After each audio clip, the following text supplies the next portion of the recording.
legislator muda, Viva Legislativa. Senang sekali kita berjumpa pada kesempatan kali ini di podcast legislatif MPM Poltekkes Kemenkes Denpasar. Bersama saya, Arsita Dewi dari Majelis Permusyawaratan Mahasiswa Poltekkes Kemenkes Denpasar yang akan membersamai podcast pada hari ini. Dan pada podcast kali ini, kita berkesempatan untuk berbincang santai bersama salah satu mahasiswa berprestasi dan tentunya mempunyai atau memiliki kemampuan public speaking yang tidak perlu diragukan lagi.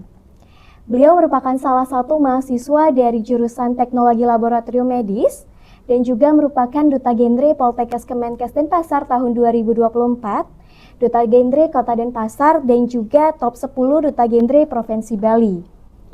Baik, tanpa berlama-lama lagi, marilah bersama kita ucapkan selamat datang kepada Bli Dewa Nyoman Prawira Ari Sudiana.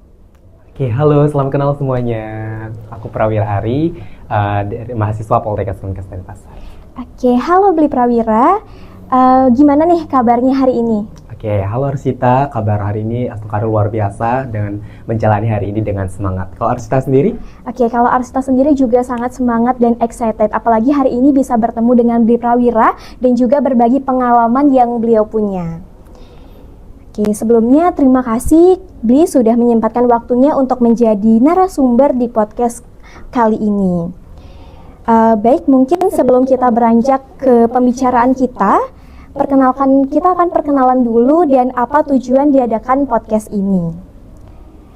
Baik, seperti yang kita tahu, MPM atau Majelis Permusyawaratan Mahasiswa adalah organisasi yang bergerak di bidang legislatif dan tentunya berada di bawah naungan Direktur Poltekkes Kemenkes Denpasar. Sesuai dengan fungsinya, MPM mewadahi seluruh aspirasi, pendapat ataupun saran dari mahasiswa yang berhubungan pada kebijakan yang ada, sehingga aspirasi yang tertuang dapat diperjuangkan untuk mewujudkan Poltekkes Kemenkes Denpasar yang lebih baik ke depannya.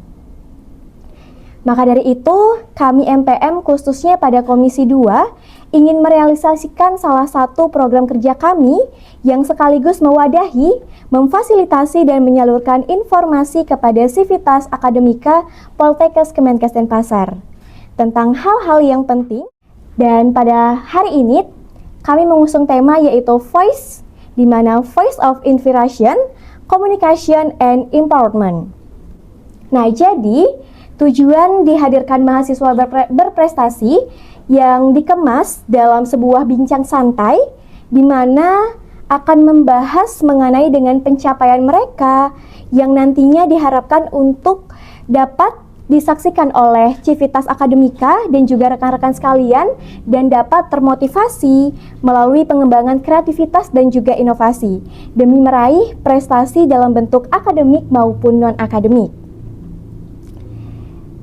Oke, Bli Prawira, sebelum kita ngobrol lebih jauh lagi, bisa diceritakan nggak apa aja kesibukan Bli Prawira belakangan ini atau setiap hari mungkin dari kuliah atau hal-hal yang lainnya? Oke, terima kasih ya pertanyaannya untuk Arsita. Kalau berbicara tentang kesibukan akhir-akhir ini sebenarnya nggak sibuk-sibuk banget ya teman-teman. Jadi sebagaimana mahasiswa pada umumnya gitu. Jadi kalau jadwalnya itu kuliah, kebetulan di TLM itu kuliah itu sebenarnya jadwalnya nggak nentu ya. Kadang ada pagi sampai sore, kadang cuman pagi bentar banget, terus juga kadang juga online. Terus diselingi dari itu juga kadang ada beberapa organisasi, misalnya kayak aku saat ini menjabat sebagai ketua kebetulan di PIKM Yona Bakti dan juga salah satu organisasi eksternal yang namanya itu adalah Imatelki. Jadi cukup membagi waktu ya di sela-sela perkuliahan itu juga ada berbagai organisasi. Tapi kebetulan sih nggak mengganggu perkuliahan untungnya karena kita ambil waktu organisasi itu di weekend, jadi cukup terbagi antara perkuliahan dan juga organisasi itu sendiri.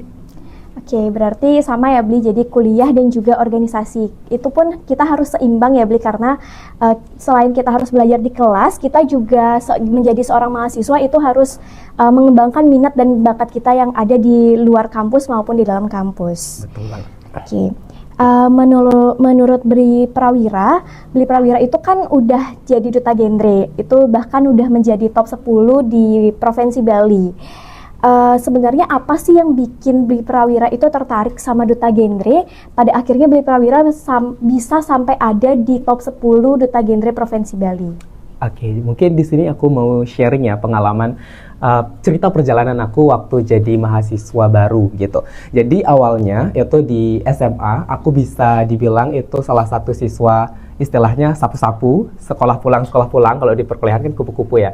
Jadi di SMA itu memang cukup pasif untuk mengikuti kegiatan-kegiatan di bangku persekolahan. Jadi dengan penyesalan itu, aku ingin balas dendam dengan diri aku sendiri di perkuliahan. Jadi waktu mahasiswa baru, itu kebetulan aku bingung nih mau mulai dari mana untuk mulai aktif mengikuti kegiatan-kegiatan.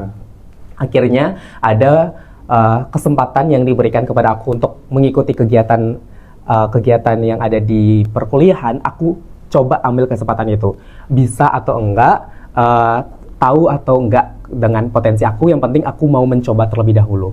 Akhirnya dengan kerasa ingin tahuan tersebut, aku untuk mencoba hal-hal baru di bangku perkuliahan, itu akhirnya aku terus terjerumus ke dalam hal-hal yang melibatkan diri aku sendiri. Salah satunya adalah duta genre. Aku juga nggak tahu awalnya duta genre itu apa sih tugas dari duta genre, tapi karena rasa ingin tahu itu, balik lagi ke rasa ingin tahu, aku ingin mencoba, akhirnya diberikan kesempatan untuk menjadi perwakilan Poltekkes Denpasar ke tingkat Kota Denpasar, kemudian dari Kota Denpasar ke tingkat Provinsi Bali gitu. Jadi awalnya itu adalah rasa keingintahuan dari dalam diri aku untuk mencoba dalam berbagai kesempatan yang diberikan kepada aku gitu, Arsita. Oke, benar banget ya Bli, kita sebagai anak muda harus mempunyai jiwa ingin mencoba hal baru, karena kalau nggak sekarang, kapan lagi kita bisa mencoba hal-hal yang baru, karena kata orang masa muda itu cuma sekali. Betul ya Bli. Oke, menurut Bli Prawira, anak muda sekarang perlu nggak sih untuk ikut kegiatan yang bisa mengasah keterampilan public speaking? Oke. Kalau ditanya perlu atau enggak, itu pasti jawabannya perlu banget ya. Karena kalau bicara tentang public speaking, itu sebenarnya semua aspek pasti memerlukan public speaking gitu. Bahkan kita sebagai tenaga kesehatan, calon tenaga kesehatan kan akan terlibat nanti turun langsung, itu juga akan memerlukan kemampuan public speaking. Bagaimana kita berkomunikasi dengan pasien, berkomunikasi dengan rekan sejawat, dokter, ataupun siapa yang nanti akan kita temui di lapangan gitu. Jadi sebenarnya public speaking ini tuh diperlukan oleh semua orang karena akan berguna di berbagai aspek itu sendiri gitu. Jadi perlu banget untuk anak muda zaman sekarang untuk mengikuti kegiatan-kegiatan yang dimana dapat mengasah kemampuan public speaking mereka itu sendiri gitu. Karena memang sangat berguna di berbagai aspek yang nantinya akan berguna untuk mereka berkomunikasi gitu dengan orang-orang di sekitaran mereka gitu. Oke, Bli Prawira, untuk mengetahui lebih mendalam lagi, kita bakal masuk ke pertanyaan pertama nih, Bli. Oke, seperti yang kita tahu, Bli Prawira sendiri mengikuti ajang Duta Genre Poltekkes Kemenkes Denpasar, Duta Genre Kota Denpasar, dan menjadi finalis top 10 Duta Genre Provinsi Bali. Bisa diceritakan nggak apa aja kesulitan yang Bli sendiri alami saat mengikuti ajang tersebut? Oke, tadi kan aku sudah sempat cerita ya kalau di SMA itu aku jadi siswa yang cukup pasif gitu, dan di perkuliahan itu berbanding terbalik dengan aku yang di masa SMA. Pastinya transisi dari SMA ke mahasiswa itu banyak banget struggle yang dialami, yang dilewati selama aku menjadi mahasiswa gitu. Kalau bicara tentang struggle di pemilihan duta genre itu sebenarnya banyak banget. Salah satunya itu adalah public speaking. Karena sebagai seorang duta, sebagai seorang role model, itu pasti public speaking menjadi salah satu poin utama kita untuk bisa mengedukasi remaja gitu. Dan aku pun waktu SMA kan nggak punya kemampuan public speaking ya, karena balik lagi aku menjadi siswa yang pasif. Otomatis itu menjadi salah satu tantangan terbesar aku saat itu untuk gimana caranya aku bisa untuk meningkatkan kemampuan public speaking. Nggak perlu menjadi expert, yang penting aku bisa untuk sekedar bicara di depan banyak orang atau di depan teman-teman sebaya aku gitu.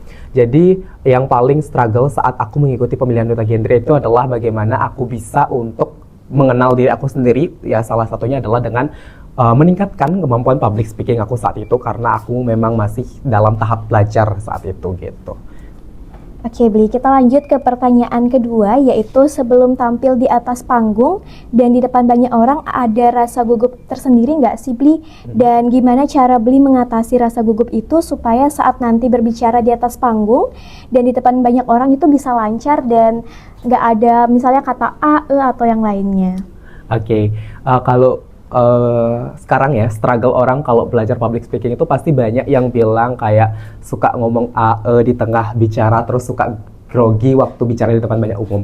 Kalau aku pribadi, saat ini tuh masih juga grogi kalau bicara di depan umum.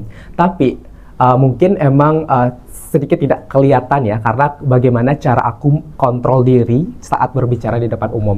Sebenarnya rasa gugup, rasa takut saat berbicara di depan umum itu adalah rasa naluri yang wajar dialami oleh setiap manusia. Tapi bagaimana cara kita kontrol diri kita saat berbicara di depan umum agar tidak terlihat gugup, itu yang menjadi PR sebenarnya dalam dunia public speaking.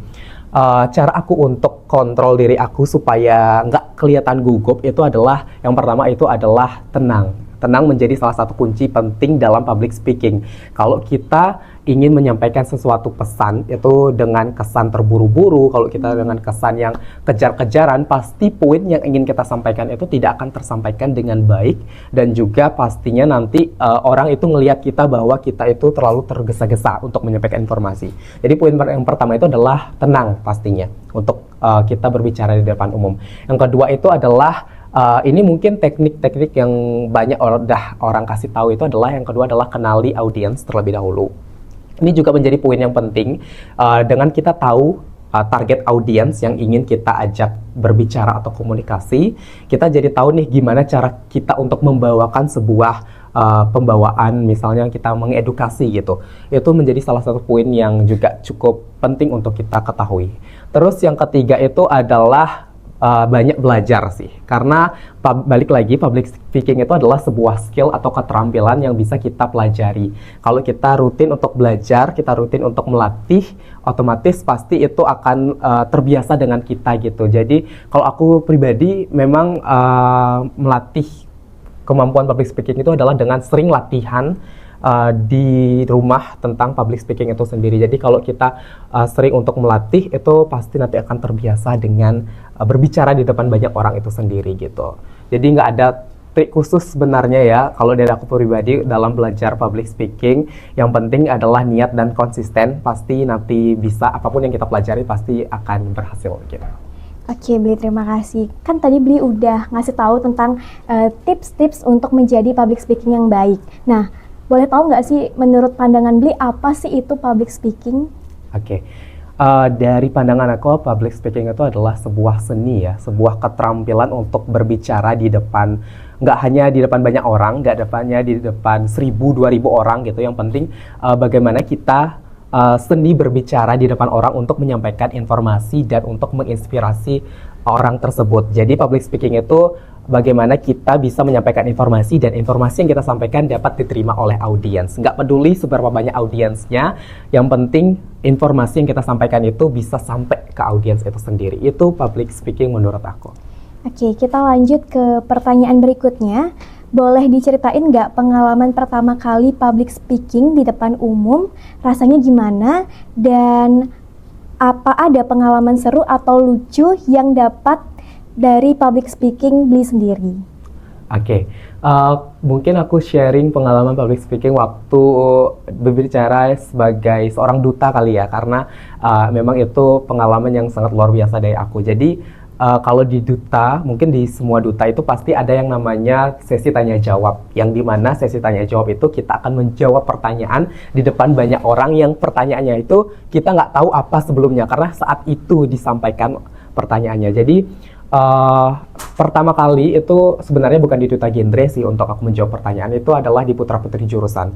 Jadi di situ pertama kali aku untuk melatih kemampuan public speaking, menjawab pertanyaan secara spontan. Saat itu sih masih bisa dibilang aku masih belajar public speaking. Jadi waktu menjawab pertanyaannya itu sedikit gugup, aku kayak masih kelihatan banget mikirnya gitu dari pertanyaan yang disampaikan. Terus juga dari body language yang aku sampaikan saat itu juga masih terbilang cukup kaku, kayak ada sih evaluasi itu kayak robot ya waktu itu.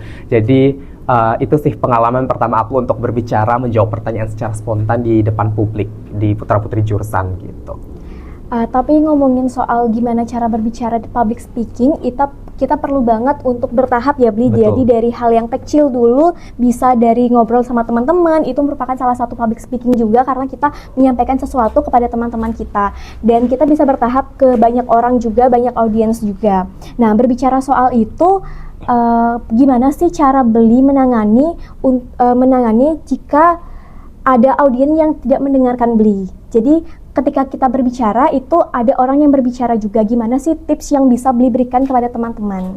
Oke, sebenarnya public speaking tadi udah disampaikan Arsita ya, sebatas kita ngomong dengan teman aja ataupun mungkin presentasi di kelas, itu juga udah termasuk ke dalam public speaking teman-teman. Jadi mungkin memang kalau kita sering presentasi di kelas itu pasti kadang ada beberapa teman yang mungkin main HP atau nggak mendengarkan kita waktu menyampaikan hasil dari presentasi kita. Nah, mungkin tips yang bisa aku berikan kepada teman-teman itu adalah gimana caranya teman-teman untuk menarik lagi kembali perhatian dari audiens itu sendiri. Mungkin teman-teman bisa selingi dalam penyampaian materi itu kayak ice breaking atau bagaimana cara sendiri yang teman-teman punya gitu. Kalau aku biasanya itu adalah ice breaking sih. Jadi kalau memang kelihatan audiensnya itu udah mulai nunduk gitu kepalanya, udah nggak memperhatikan kita, itu pasti audiens udah di tahap bosen untuk mendengarkan. Jadi cara aku itu adalah untuk menarik mereka lagi supaya perhatiannya itu kembali kepada kita adalah dengan ice breaking, kayak atau enggak sekedar menanyakan pertanyaan kepada mereka yang ringan-ringan aja, misalnya kayak tentang apa itu public speaking gitu, kita tanyakan kepada mereka supaya mereka bisa bangkit lagi semangatnya untuk mendengarkan kita saat kita menyampaikan sebuah materi. Gitu sih cara dari aku. Oke, untuk pertanyaan selanjutnya ada nggak manfaat apa yang Bli dapatkan setelah Bli udah lancar berbicara di depan umum atau public speaking? Oke, sebenarnya manfaatnya itu banyak banget ya yang aku dapetin selama aku belajar public speaking itu sendiri. Yang pertama itu adalah kalau kita mengikuti kegiatan-kegiatan, misalnya kalau kita ikut kegiatan organisasi, itu pasti udah bisa dibilang udah dicatat nih, oh ini orangnya aktif nih, orangnya ini sudah ikut suka kegiatan gitu. Jadi udah akan menjadi poin plus kalau kita mengikuti misalnya kepanitiaan atau organisasi gitu. Karena balik lagi public speaking itu menjadi sebuah branding, public speaking itu menjadi sebuah ciri khas dari orang, jadi otomatis akan banyak manfaat yang didapatkan. Selain itu juga manfaat yang aku dapatkan itu aku menjadi banyak dapat tawaran-tawaran misalnya sebagai seorang MC atau sebagai moderator gitu di jurusan, itu lumayan menambah pengalaman juga dari aku karena aku sebelumnya juga nggak pernah dapat pengalaman MC moderator. Tapi karena kemampuan public speaking aku yang bisa dibilang sudah terlatih, itu jadinya banyak tawaran-tawaran dari dosen untuk aku menjadi MC moderator gitu, dan juga menjadi pemateri ya, karena di Duta Genre itu kan public speaking bisa dibilang cukup penting, jadi diundang-undang misalnya ke sekolah-sekolah SMA gitu untuk membawakan materi gitu. Banyak sih manfaatnya, Arsita. Oke, jadi buat teman-teman nih, kita penting banget untuk belajar public speaking karena seperti yang udah Bli Prawira bilang, itu banyak banget manfaatnya dan juga bisa menjadi cuan ya Bli kalau misalnya itu kita bisa diundang di beberapa instansi. Oke, untuk selanjutnya ada nggak sih public speaker yang menurut Bli itu menjadi favorit Bli atau menjadi role model Bli?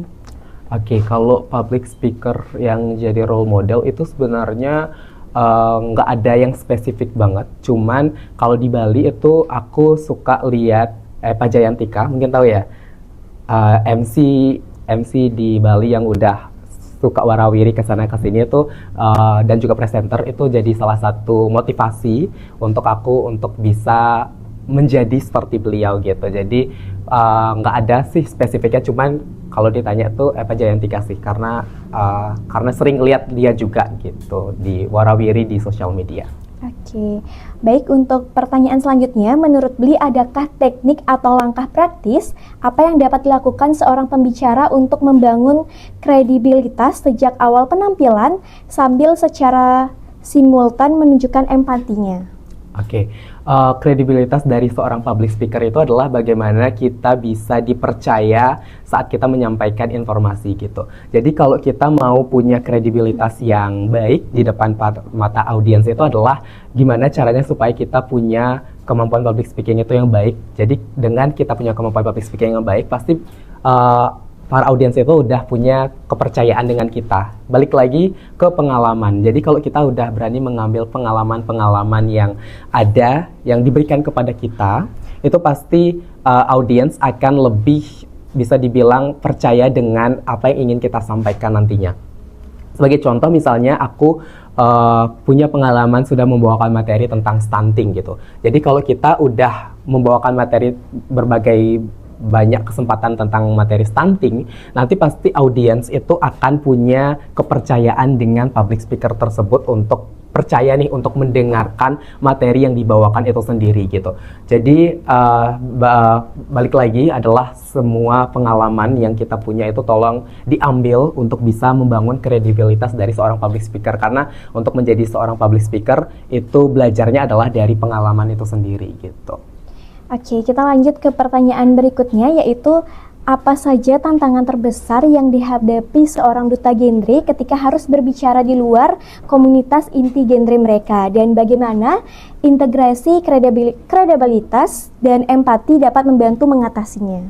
Oke, kalau bicara tentang tantangan sebagai seorang duta genre waktu memberikan edukasi, itu sebenarnya kita kan mengedukasi itu rata-rata adalah teman sebaya. Nah, gimana cara tantangan kita dalam tantangan sebagai seorang duta genre saat kita mengedukasi teman sebaya itu adalah banyak yang mereka itu kayak sedikit skeptis dengan apa yang kita sampaikan. Karena kayak mereka, ngapain kita dengerin orang yang teman sebaya kita untuk menyampaikan informasi. Pasti banyak banget remaja yang kayak gitu untuk saat mendengarkan kita untuk membawakan edukasi. Tapi balik lagi, gimana cara kita untuk memberikan kepercayaan kepada audiens itu sendiri. Balik lagi adalah ke kredibilitas dari seorang public speaker itu sendiri. Jadi kalau kita memang udah punya kepercayaan yang kita bangun sebelum-sebelumnya dari pengalaman-pengalaman yang kita udah punya, itu kita boleh berikan kepada audiens. Jadi dengan kita memberikan kepercayaan itu kepada audiens, pasti nanti audiens itu akan percaya dengan apa yang kita sampaikan itu sendiri gitu.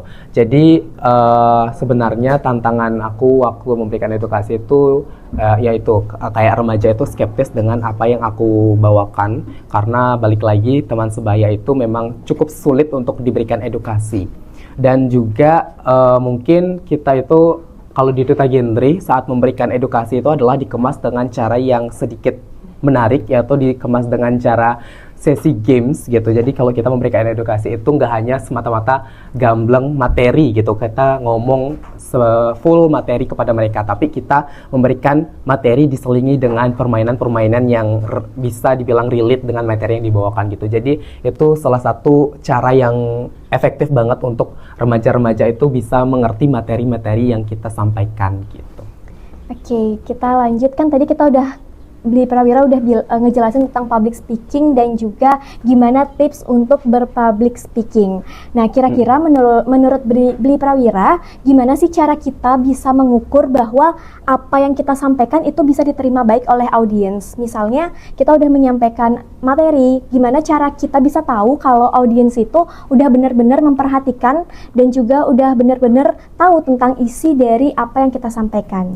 Oke, kalau kita mau tahu mengukur seberapa mengerti para audiens dengan materi yang ingin kita sampaikan, itu bisa kita tanyakan nanti waktu sesi akhir setelah kita selesai memaparkan materi. Mungkin ada yang namanya post test, atau mungkin kita bisa tanyakan langsung saat itu juga setelah kita selesai memaparkan materi. Jadi itu cara yang efektif yang bisa kita terapkan untuk mengukur seberapa tahukah audiens tentang materi yang kita bawakan. Kalau di duta genre itu balik lagi di Dr. Gendry ya teman-teman. Kalau di Dr. Gendry itu kita menyampaikan edukasi, itu nantinya pasti di akhir kita akan menanyakan tentang kesimpulan tentang topik yang kita bawakan itu apa, dan kita akan menunjuk salah satu audiens itu apakah bisa menyampaikan kesimpulan atau tidak. Jika mereka sudah bisa menyampaikan kesimpulan dari topik yang kita bawakan, kita mengukur bahwa sebagian besar informasi yang kita sampaikan itu sudah bisa diterima oleh mereka. Tapi kalau memang mereka masih ada kendala dalam menyampaikan kesimpulan, itu mungkin jadi evaluasi dari kita dan juga mereka, apakah kita yang masih kurang menyampaikan informasinya kepada mereka, atau mereka yang memang masih sulit untuk menerima informasi yang kita sampaikan gitu. Jadi tipsnya itu adalah tanya langsung saat itu juga selesai kita memaparkan materi yang kita bawakan kepada audiens gitu. Oke, kita sudah beranjak di pertanyaan terakhir, yaitu menurut Bli Prawira, bagaimana sih cara menyesuaikan keseimbangan antara kredibilitas dan empati ketika berbicara di depan genre atau audiens yang berbeda? Misalnya, audiens yang udah paham atau audiens yang belum kenal atau awam akan hal itu. Oke, kalau kredibilitas dalam genre itu adalah pastinya audiens yang udah paham ya. Jadi kalau audiens udah paham dengan apa yang kita bawakan, itu menjadi salah satu tolak ukur kita bahwa penyampaian informasi kita itu sudah berjalan dengan baik. Karena balik lagi di genre itu kita mengedukasi remaja. Kalau remajanya sudah mengerti dengan apa yang kita sampaikan, pastinya kita sangat senang karena informasi yang kita berikan itu sudah dapat diterima. Tapi kalau memang informasi yang kita berikan itu belum dapat diterima atau audiens belum mengerti, itu pastinya akan menjadi evaluasi dari kita sendiri. Karena tujuan utama kita memberikan edukasi adalah supaya mereka paham. Kalau mereka belum paham, otomatis tujuan itu belum tercapai kan. Maka dari itu kita bagaimana mengupayakan untuk memberikan edukasi itu supaya tujuan-tujuan yang ingin kita capai itu bisa diterima oleh para remaja khususnya. Jadi tolak ukur untuk kesuksesan seorang public speaker itu pasti adalah informasi yang kita sampaikan itu dapat diterima oleh para audiens, dan informasi yang kita berikan itu sudah bisa dapat dipercaya dan sudah bisa memberikan sebuah impact kepada mereka itu sendiri gitu. Oke, nah itu dia tadi obrolan kita yang seru dan informatif bersama Bli Prawira. Sekali lagi saya ucapkan terima kasih banyak kepada Bli Prawira karena telah menyempatkan waktunya untuk mengobrol dengan saya hari ini. Oke, jadi dari obrolan kita hari ini dapat kita simpulkan bahwa kita sebagai seorang mahasiswa, tentunya mahasiswa kesehatan dan juga di bidang legislatif, kita harus bisa berpublic speaking untuk menyuarakan apa aspirasi-aspirasi yang kita punya. Sehingga aspirasi yang kita punya tidak hanya ada, tapi bisa kita suarakan dan bisa didengar oleh orang yang bersangkutan. Mungkin sekian, terima kasih.